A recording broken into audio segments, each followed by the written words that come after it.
Eu estou em Jerusalém e essa cidade é verdadeiramente um museu a céu aberto. Eles têm tantas atividades aqui que não dá nem para imaginar o luxo que eles podem se dar, por exemplo, de ter esse túmulo aqui do primeiro século, um túmulo de mais de 2000 anos, que está aqui num parque, nas adjacências de Jerusalém, e um parque que tem esse museu aqui, ou melhor, esse túmulo, praticamente abandonado. As pessoas passam por aqui e ninguém nem fica sabendo que tem aqui isso. Se você perguntar, escuta, onde é que está aquele túmulo? Olha, de cada 10 pessoas que você perguntar que estão caminhando aqui no parque, 9 provavelmente não saberão dizer. Mas deixe-me contar para vocês a história desse túmulo. Ele está bem preservado em termos de idade, mas você vê que está bem depredado. Aqui embaixo você tem lixo, inclusive uma porta foi colocada lá vedando a passagem. Quem vedou essa porta foram os responsáveis pelo patriarcado ortodoxo que fica aqui perto, porque muitos jovens, infelizmente, estavam entrando aqui, fumando droga lá dentro, fazendo coisas indevidas, então eles bloquearam, fecharam com aquela porta de metal ali. Havia uma outra porta aqui também que foi arrombada e ainda tem muito lixo aqui. Mas ainda é possível ver, a despeito disso, o corte original da rocha, tá vendo aqui a rocha, uma moldura aqui formando um arco. Você vê que é um túmulo muito bem trabalhado. E as escadarias originais. Agora deixe-me contar a história um pouquinho desse achado arqueológico desse túmulo. Antes de eu contar essa história, tem mais um detalhe que eu queria mencionar para você. É possível ver ainda do lado de fora aqui a pedra original. Vocês estão vendo, redonda aqui. Essa pedra que rolava fechando a porta do túmulo. Vou mostrar aqui por cima para que você tenha uma noção. Logo aqui atrás nós temos aqui. Se você vier aqui até aqui, você vai ver. Aqui nós temos a pedra, tá bem? O vão que passa justamente ali. Então eles rolavam essa pedra aqui, vedando a passagem. Na história da ressurreição de Jesus, você tem justamente esse relato da pedra que foi rolada, tapando a entrada do túmulo de Cristo. E quando as mulheres chegaram no domingo de manhã, especialmente Maria Madalena, encontraram a pedra removida. E quando olharam lá para dentro, viram que o túmulo estava vazio. Mas antes de falar da história de Cristo, deixe-me contar um pouquinho para você a história do achado arqueológico desse túmulo aqui. Ele foi escavado muitos anos atrás por Konrad Schick, um dos pioneiros na arqueologia daqui de Israel. Ele era da Alemanha. E quando ele escavou isso aqui, ele percebeu, como você pode ver até hoje, que esse é um túmulo incomum, de família muito rica, de uma família de alta aristocracia de Jerusalém. E há um relato de Flávio Josefo aparentemente contraditório, que 3 relatos na verdade. Flávio Josefo, para quem não saiba, é um historiador judeu do primeiro século que foi testemunho ocular de alguns fatos da história, como por exemplo a destruição de Jerusalém no ano 70. Então ele escreveu muita coisa, não apenas como testemunho ocular, mas também por depoimentos e documentações que hoje não mais existem. O livro de Flávio Josefo, os livros de Flávio Josefo, apesar de terem um exagero aqui e outro lá, um ponto duvidoso aqui e outro lá, ainda são uma fonte muito válida para o estudo de Jerusalém, de Israel do primeiro século. Pois bem, esse Flávio Josefo fala da morte de Herodes, Herodes o Grande, aquele que mandou matar as criancinhas em Belém, e ele tem 3 momentos que ele fala do túmulo de Herodes. Num ele fala que Herodes estava sepultado no Heródium, que é um grande palácio dele, perto de Belém hoje, que na verdade é uma colina artificial que ele fez e cortou para fazer o seu palácio ali. E de fato, Ehud Netzer encontrou o seu túmulo ali. Mas em 2 outras ocasiões, Josefo fala também de túmulos de Herodes nas adjacências de Jerusalém, mencionando até a palavra monumento, ou, numa segunda versão, monumentos, no plural, para falar desses túmulos. Então, Konrad Schick e outros acadêmicos e eruditos da época interpretaram que aqui poderiam ser aqueles monumentos que Josefo refere como túmulos de Herodes.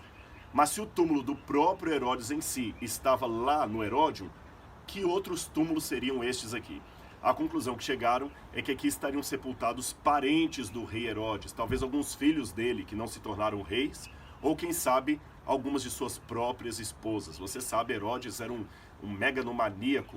Ele gostava muito de construir coisas, mas ele tinha um grande complexo de perseguição. Ele era quase, quem sabe, uma pessoa com graves problemas mentais, emocionais. Ele mandou matar filhos e mandou matar a própria esposa, que ele tanto amava, por medo de alguém ocupar o seu trono.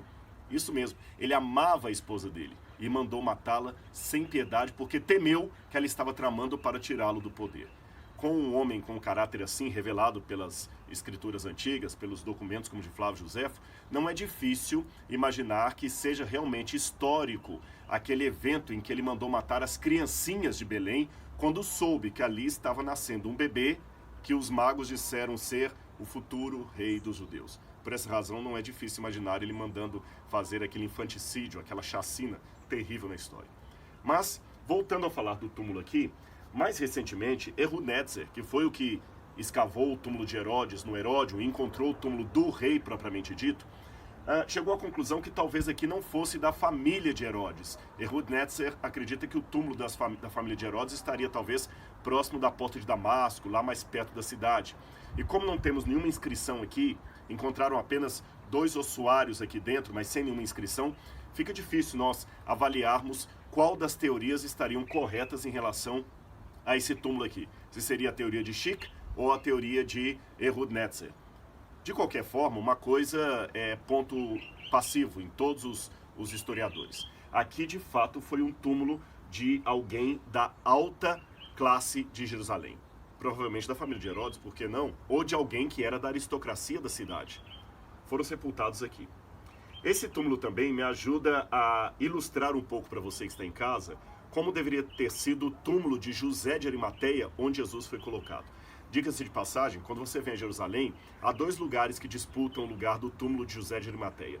Um fica na igreja do Santo Sepulcro, o outro fica no Jardim da Tumba, próximo da porta de Damasco, em Jerusalém. Do ponto de vista arqueológico, o que eu posso dizer para você? Bom, existe 1/3 de possibilidade que seja no Jardim da Tumba, 1/3 de possibilidade que seja ali na igreja do Santo Sepulcro e 1/3 de possibilidade que não seja em lugar nenhum desses, que seja num outro lugar que nós não saibamos. Ou seja, do ponto de vista da arqueologia, eu não posso afirmar para você com certeza absoluta onde seria o túmulo de Jesus. Por quê? Talvez o próprio Senhor e seus discípulos não queriam que o túmulo de Cristo se tornasse um lugar de peregrinação, de adoração, de idolatria, e que eles preservassem mais a memória do evento do que o local em si. Essa é uma plausível explicação. Mas como seria aquele túmulo de José de Arimateia? Considerando que José de Arimateia era da alta classe de Jerusalém, portanto rico, e que seu túmulo era um túmulo novo, que ninguém teria ainda sido colocado ali, o túmulo de José de Arimateia poderia ser parecido com esse. Aí você vê a situação. Lá dentro, onde eu mostrei para você, você teria alguns cômodos onde o corpo era colocado e 1 ano depois tiravam os ossos e colocavam em uns caixões de pedra, que eu já mencionei nesse vídeo aqui, chamados ossuários, e colocavam em lóculos guardados ali. Mas quando o corpo era bem lavado e enrolado em lençóis e colocado lá, os parentes chegavam, rolavam uma pedra como essa aqui, é uma pedra pesada, como você pode ver, rolavam vedando a entrada. Aí você tem uma noção que quando as mulheres chegaram na manhã da ressurreição, no domingo, aquele domingo pós a crucifixão de Jesus, que especialmente Maria chegou e foi olhando aqui, quando ela olhou, ela viu que a pedra estava removida. Ela nem entrou. Ela viu a pedra removida e começou a chorar, chorar, chorar. Jesus aparece para ela num jardim, e é interessante que nos túmulos antigos você tem esse recorte nas pedras aqui, com um lugar mais ou menos público, onde as pessoas podiam ficar ali lamentando o seu morto, quem sabe quando viessem visitar o túmulo, ou até usá-lo para sepultar um outro membro da família, eles ficavam nesse lugar aqui. Então, num lugar parecido com esse, Maria talvez sentou-se numa pedra e começou a chorar, chorar, chorar. Quando Jesus apareceu para ela, ela até pensou que era o jardineiro, que era alguém que cuidava da região, e ela falou: se o senhor tirou o corpo do meu Salvador e o colocou no outro lugar, me diga. Até que ele se revelou: Maria, sou eu que falo com você. Ela saiu correndo e foi avisar aos discípulos. Pedro e João vieram correndo para cá. João, que era mais moço, chegou, e a Bíblia fala no Evangelho de João mesmo, que ele chegou, olhou, viu lá dentro os panos e o túmulo vazio, mas não entrou. Pedro veio um pouco depois, Pedro era mais velho, e pode olhar que daqui de onde eu estou, você consegue realmente ter uma visão lá do interior. Pedro acabou entrando, e quando ele entrou, ele viu os lençóis soltos ali. E o que me chama a atenção no Evangelho de João, quando você lê isso, é que eles não eram pessoas assim tolas, que estavam dispostas a acreditar em qualquer coisa. Eles não estavam assim acreditando que a ressurreição poderia acontecer. Quando Maria correu falando que tinha visto o Senhor, eles não acreditaram. Por que eles viram os lençóis e os panos e acreditaram e o túmulo vazio. Eu podia dar outra explicação, mas não fazia sentido, eu vou explicar por quê. Suponhamos que Jesus não houvesse morrido, que ele havia saído daqui andando. Eu teria que ter uma explicação, e os soldados romanos que estavam tomando conta aqui. E a pedra que estava lacrada pelos romanos, como é que ele conseguiu remover a pedra de dentro? Usou a ajuda de outra pessoa. Tá, mas e os soldados? Será que foram todos subornados? Eles não podiam fazer isso, eles tinham medo de ser mortos. Se o corpo sumisse aqui, os soldados podiam ser mortos, não tinha suborno que pagaria pela vida. Terceiro, Jesus sairia machucado. Ele deveria deixar rastro de sangue, não havia. Quarto, os panos estavam dobrados, indicando que não foi feito com pressa. Não foi às pressas, alguém desenrolou Jesus e largou ali. Eles estavam dobrados. E tinha um que não tinha como você mascarar a realidade. É o pano que ficava sobre a cabeça de Jesus. É o sodarium, como diz em grego. Você tinha o tônia, que era aquele pano que cobria assim, e o sodário ficava só sobre a cabeça, como aqueles panos que microfone, lembra o microfone que tem aquele pompom em cima, aquela espuma em cima, como se fosse aquilo ali. Aquilo ali no Evangelho de João está a palavra kemeina, né, que foram deixados num canto à parte. Parece que aquilo estava murcho. É como se a cabeça de Jesus saísse pelo pano sem desfazer o pacote. Como é que alguém humano poderia produzir algo assim? E pouco depois de ver essa cena e acreditar, eles viram o Senhor pessoalmente aparecendo para eles. Sabe, eu sei que para muitos que estão assistindo esse vídeo pode parecer loucura a história da ressurreição, mas para mim é história com H maiúsculo, história real. Ele não está aqui porque já ressuscitou.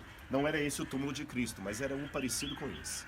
E esse túmulo aqui, quer seja ou não da família de Herodes, quer seja ou não de alguém da aristocracia de Jerusalém, e mesmo não sendo o túmulo de Jesus, é um túmulo que me faz lembrar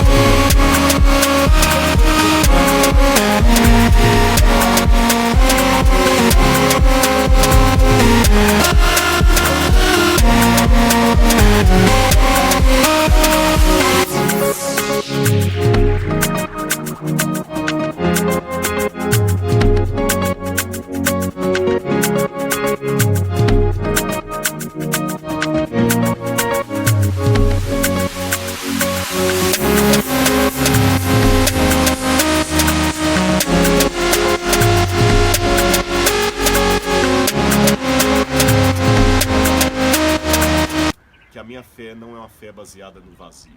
Ele ressuscitou. E se ele ressuscitou, não precisamos ter medo. A história do mundo está nas mãos de Cristo, porque o túmulo está vazio. Portanto, ainda que você tenha medo dos problemas, das provações, saiba, o Senhor ressuscitou, vive e trará consigo todos aqueles que dormiram em Cristo. Essa é a promessa. E quando Ele voltar, na manhã da ressurreição, vamos ressuscitar com o nosso Senhor. Eu acredito nisso. E essas pedras não me deixam esquecer fatos tão importantes como este.